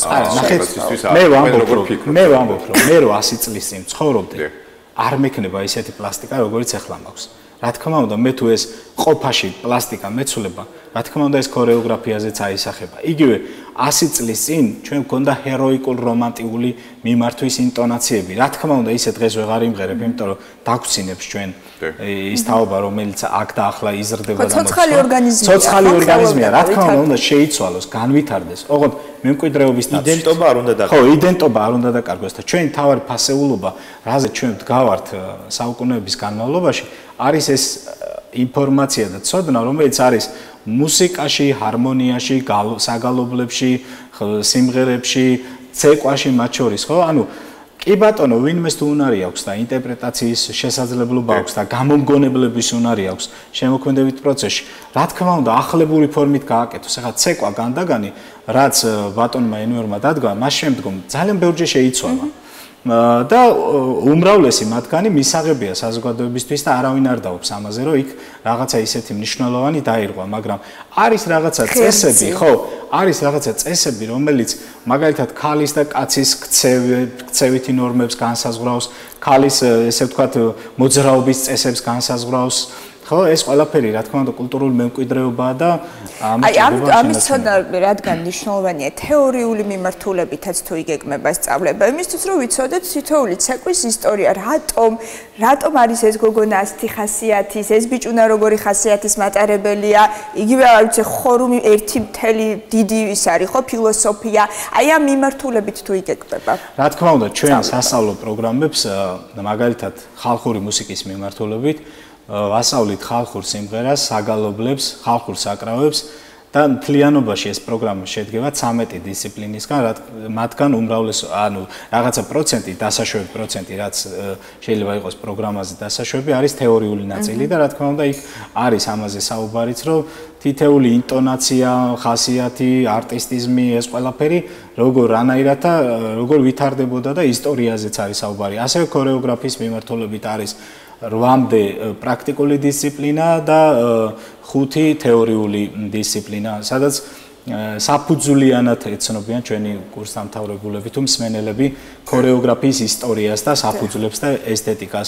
ასევე ტრადიციული მიმართულებით გვაქვს თეორიული საგნებიც და პრაქტიკული საგნებიც. ანუ ეს არის სინქრონული პროგრამა, რომელიც მოიცავს ყველაფერს, არ შეიძლება რომ ჩვენ მხოლოდ პრაქტიკაზე ვიყოთ დამოკიდებული, იმიტომ რომ ეს არის სტუდიების საქმე და იმათმა უნდა აკეთონ. ვინაიდან ჩვენ ვართ საგანმანათლებლო სასწავლებელი და სივრცე, ჩვენთვის აუცილებელი და პრიორიტეტული არის, რომ პრაქტიკასთან ერთად ჩვენს კურსდამთავრებულებს გქონდეთ სათანადო თეორიული ცოდნა, რომელსაც განავითარებენ და რა თქმა უნდა პედაგოგიკურ უნარებზე, როცა ვლაპარაკობთ ჩვენი კურსდამთავრებულები გნებავთ ქორეოგრაფიის და გნებავთ მუსიკის მიმართულებით, ქორეოგრაფი პედაგოგის, ესე ვთქვათ, და მუსიკის სალოტბარო და რეგენტის საქმიანობასაც ეწევიან, ეს ყველაფერი არის თეორიის დამსახურებაც, რა თქმა უნდა და მე ერთი რამ მინდა ვთქვა, ესე ვთქვათ, შეჯამების სახით, რომ როცა ჩვენ ვლაპარაკობთ ქართულ კულტურაზე, ქართული კულტურა აქ და ახლა შეიძლება ძალიან უინტერესო და უპერსპექტივო სფეროთ ეჩვენება ვიღაცას, მაგრამ დამერწმუნეთ, რომ ამაზე დიდი რესურსი ქვეყანას, რომელიც ეკონომიკურად, სოციალურად, ესე ვთქვათ, დიპლომატიის თვალსაზრისით რომ საგარეო მიმართულებით წარმოვჩნდეთ,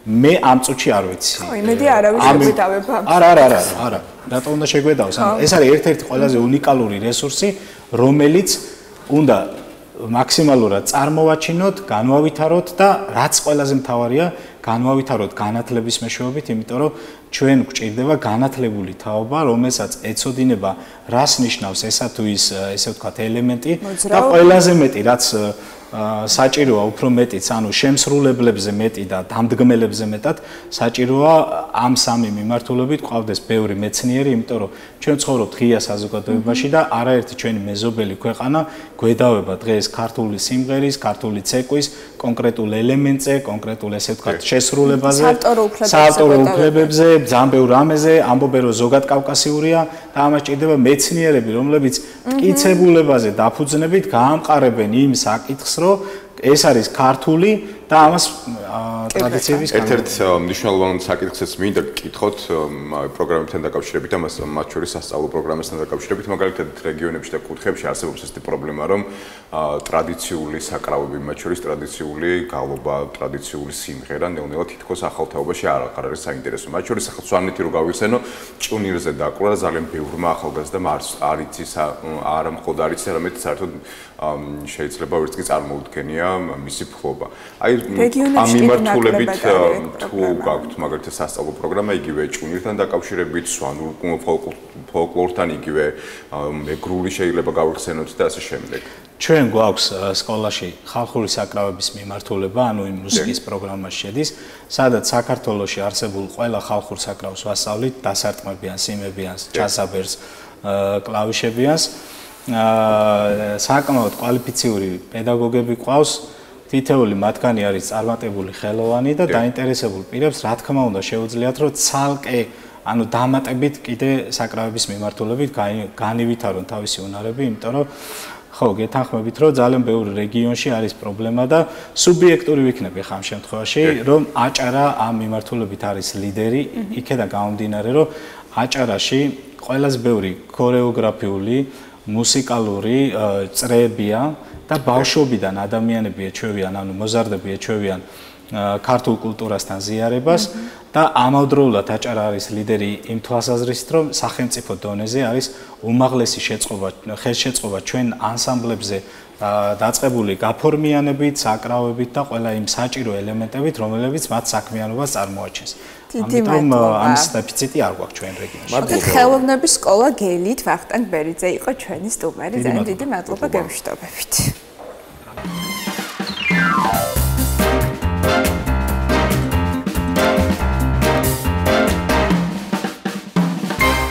ეს რაღაც არის მისა. ფოლკლორზე, კულტურულ იდენტობაზე ვისაუბრეთ და თემატურად ვაგრძელებთ 31 მაისს გერმანიაში ქართული სათვისტომოს ორგანიზებით ჩატარდება ქართული კულტურისა და ხელოვნების დღეები და ბუნებრივია დიასპორისთვის მთავარი მიზანი ისიც არის, რომ თავიანთი ქვეყნის მიმართ, სამშობლოს მიმართ დიდი სიყვარული და პატივისცემა გამოხატონ და ამასთან განსაკუთრებულად მნიშვნელოვანი და ყურადსაღებია ის, რომ გერმანელი მაყურებლის წინაშე წარსდგებიან, ანუ უცხოელებს წარუდგენენ ქართულ იდენტობას, ხოლმე ძალიან მნიშვნელოვანი დატვირთვა აქვს ამ ღონისძიებას, თემაზე ვცლად ისაუბრებს ნინო ჯოჯუა, ქართული სათვისტომოს ხელმძღვანელი ახერნისში, რომელიც გვერდება ახლა ჩვენ ახერნიდან. მოგესალმებით, ქალბატონო ნინო. მოგესალმებით, მოგესალმებით. მადლობა, რომ ჩვენთან ერთად ხართ. გვესაუბრეთ ღონისძიების თითოეულ კომპონენტზე. გაგვიზიარეთ ყველაფერი გვაინტერესებს. დიახ, მე პირველ რიგში მივესალმები აჭარის ტელევიზიის მაყურებელს, ჩემს საქართველოს ისარგებლებს შემდგომით და მივესალმები ჩემს ახლობლებს. მე ძალიან მიხარია, რომ დღეს ამ ამპლუაში წარსდებით დღეს წინაშე, რომ გერმანიიდან საქართველოს კულტურაზე და აი შემოქმედებაზე, რაშიც ჩვენ ჩემ გუნდმა, ჩემთან ერთად დიდი შრომა და წვლილი შეიტანა. მე უბრალოდ ძალიან ბედნიერი ვარ და ძალიან აღელვებული ვარ და მომიტევეთ ეს ჩემი აღელვებას, მაგრამ მინდა გითხრათ აბსოლუტურად. მინდა გითხრათ, რომ ნამდვილად ძალიან დიდ საქმეს ვაკეთებთ ჩვენი მხრიდან. მე ასე ვთვლი ყოველ შემთხვევისათვის, ეს იდეა როგორ გაჩნდა აი ამ სათვისტომოს დაარსებასთან დაკავშირებით, ამაზე ვილაპარაკოთ, როგორ გაჩნდა იდეა საინტერესო. 5-10 წუთი ნამდვილად არ გვეყოფა ჩვენ მთელი ეთერი გჭირდება ამისთვის, იმიტომ რომ ნამდვილად ჩვენ მინდა გითხრათ, რომ ცარიელი ხელებით მე და ჩემმა გუნდმა შევქმნით ყველანაირი დაფინანსების, ყველანაირი მხარდაჭერის გარეშე, ვთქვათ აი ესეთი სახელმწიფოს მხრიდან იქნებოდა თუ როგორ იქნებოდა, ჩვენ თვითონ შევქმნით ის, რომ ქართული გენი საქ ახენში, აი ხა კადრებს ხედავთ, თქვენ მიდის როგორ ვუძღვებოდი და როგორ გეგმავდით საშობაო მარკეტს, ანუ საშობაო ბაზრობას, ეგრეთ წოდებულ გერმანიაში ისე რომ ცნობილია. ყველა ჩვენი ინვენტარი, ჩვენი ხელით შექმნილი, ჩვენი თვე მოძიებული, გავმართეთ ესეთი პატარა ქოხი, რომელსაც საკმაოდ წარმატებულად აიარა. დიახ და ნამდვილად მინდა გითხრათ, რომ ჩვენი სათვისტომოს მთავარი იდეა და მიზანსტრაფ არის ქართული კულტურის განვითარება. და ჩვენს პატარებს, ვინც საკვირაო სკოლაში, ესე რომ ვთქვათ, ვასწავლით, ერთ-ერთი აი გაგვაცანით, ქალბატონო ნინო, ვინ არის თქვენთან ერთად? ჩემსალმებით, არის ჩემი მეგობარი, ჩვენი ესე რომ ვთქვათ, ერთ-ერთი მთავარი წარმომადგენელი ჩვენი ქართული სათვისტომოს და ასევე საკვირაო სკოლის მუსიკის პედაგოგი. საკვირაო სკოლის ძირითადად ქართველი ბავშვები სტუმრობენ საკვირაო სკოლას თუ გერმანელი ახალგაზრდებიც არიან გაინტერესებული? ანუ დაინტერესება არის ქართველი ბავშვების, ასევე გერმანელი ბავშვებისაც, რომელსაც ჰყავთ ქართველი, ვთქვათ, დედა ან პირიქით გერმანელი მამა და ვისაც უნდა ქართული ენის შესწავლა. ჩვენ ასევე ვეხმარებით ჩვენს ემიგრანტებს ინტეგრაციაში და მიგრაციულ საკითხების მოგვარებაში. ასევე ესე ჩართულები ვართ აქტიურად, რომ დავეხმაროთ ჩვენ თითოეულ ემიგრანტს, როგორმე თავიანთი, ესე რომ ვთქვათ, თავი დაიმკვიდრონ გერმანიაში.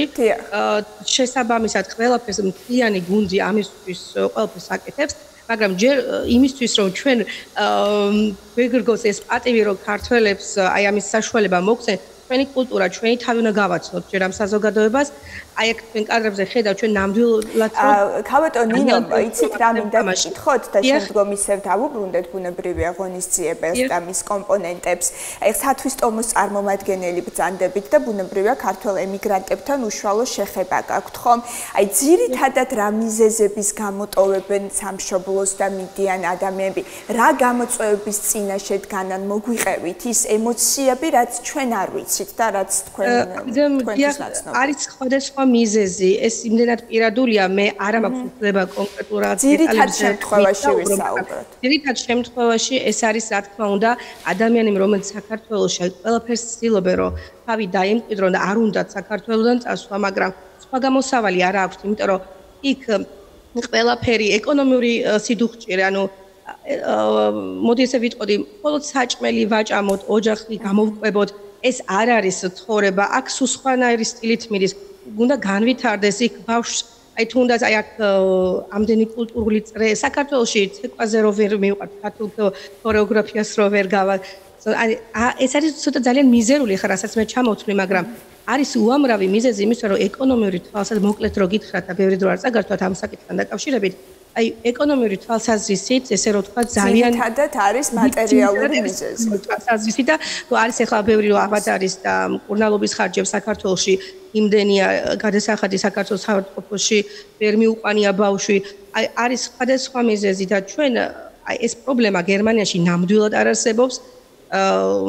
აი აქაც არის რა თქმა უნდა ეკონომიური კრიზისი, ყველგან არის ეს სამყაროში, მაგრამ აი საქართველოსთან ძირითადად ეს პრობლემა არის. საინტერესო იქნებოდა მაგალითად სათვის ტომოს როლი იმ ადამიანებთან მიმართებაში, რომლებიც მაგალითად ახალი ჩამოსულები არიან, ეხმარებით თუ არა მათ ადაპტაციაში და ზოგადად რა პროცესს გადიან.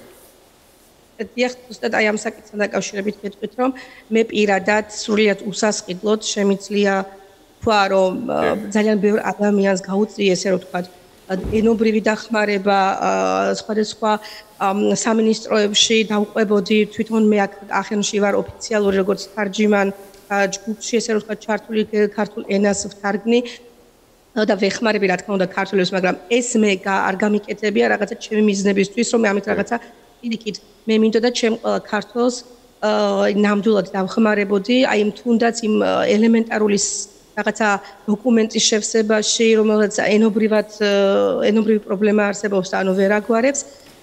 მე აი ამ შრომის საფუძველზე, ესე რომ ვთქვათ, მომეცა საშუალება, ეგ საემიგრაციო დეპარტამენტში იქნებოდა ეგ სხვადასხვა კულტურულ ღონისძიებების, ესე რომ ვთქვათ, სამინისტროებში, რომლებიც უძღვებიან ზოგადად აი ამ საკითხებს, რომ გამეცნო ეს ხალხი და რომელმაც მომცა საშუალება, რომ მე ჩემს ქართველებს, ესე რომ ვთქვათ, დავხმარებოდი.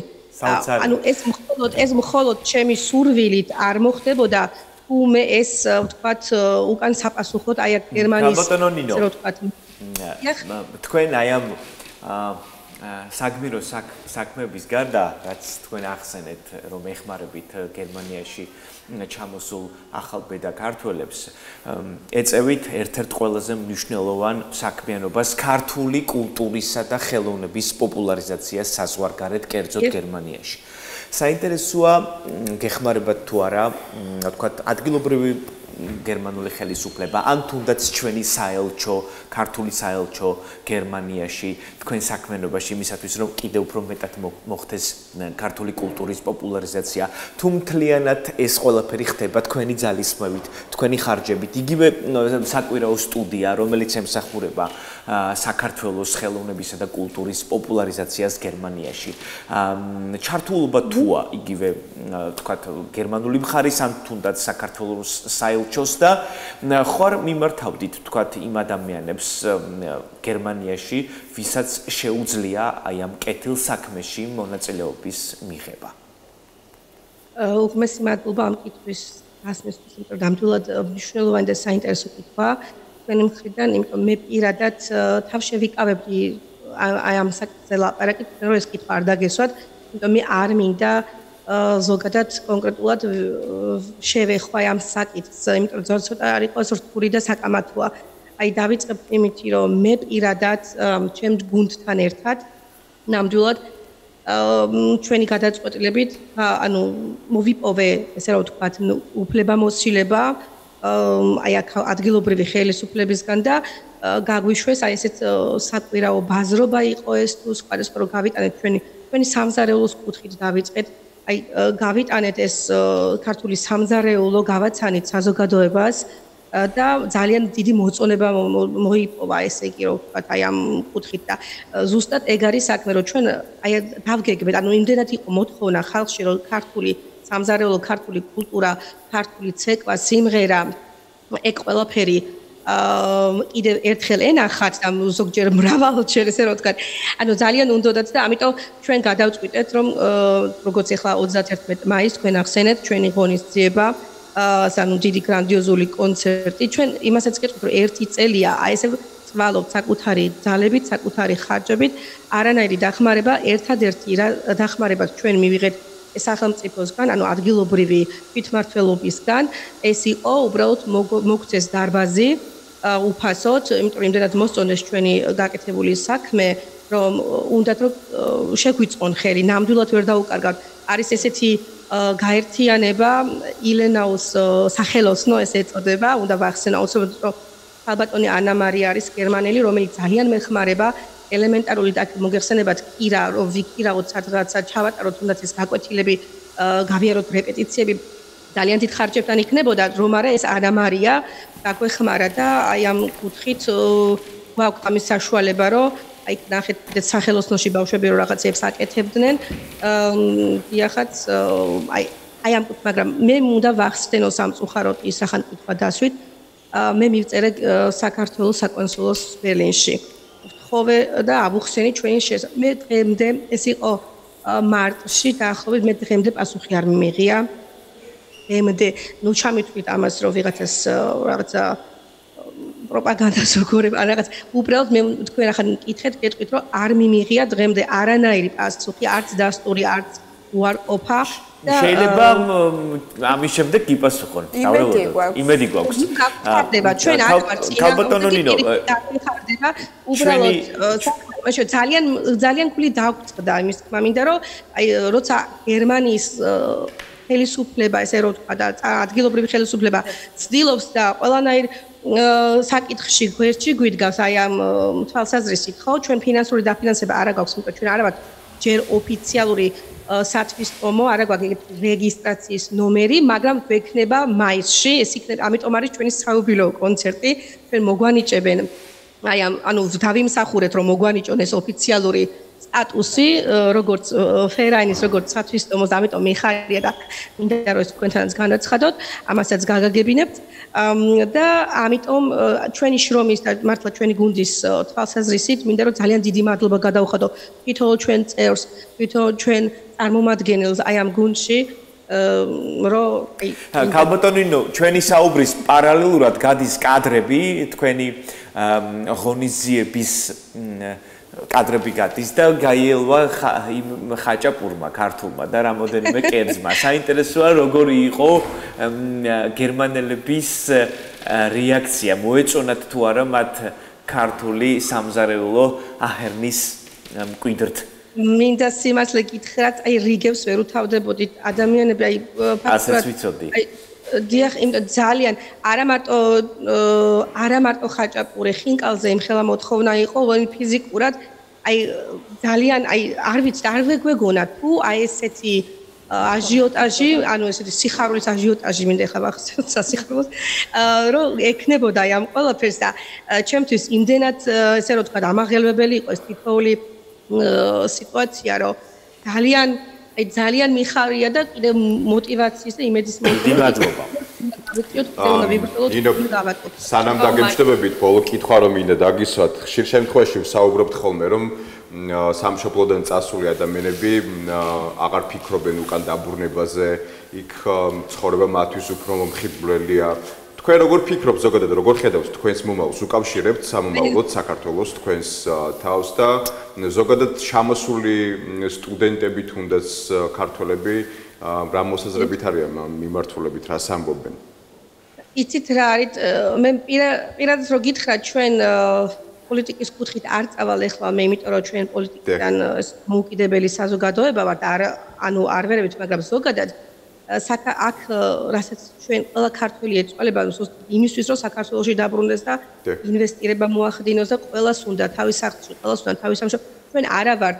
შეიძლება ერთი გადმოსახედით, ესე რომ ვთქვათ, ჩანს, ესე რომ უიმე იმათ რა კარგი დრო აქვს იქ და არ უნდა უკან დაბრუნება, მაგრამ ესე ნამდვილად არ არის.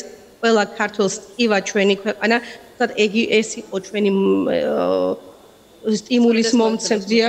ეს გვაძლევს мотивაციას, რომ ნამდვილად ჩვენი ქართული, ესე იგი, რატო გვჭირდება ჩვენ ქართული ენის კურსები, რატო გვჭირდება ბავშვებს ვასწავლოთ ქართული, იმიტომ რომ როცა გეგმა გვაქვს, რომ დავბრუნდეთ ჩვენს ქვეყანაში, ჩვენმა შვილებმა ქართული იცოდნენ და ქართულ, ესე რომ ვთქვათ, მისასალმებელია ნამდვილად მისასალმებელია. ჩვენი ფესვები არ დაიკარგოს და ჩვენ ამისთვის ყველაფერს ვაკეთებთ კითხეთ.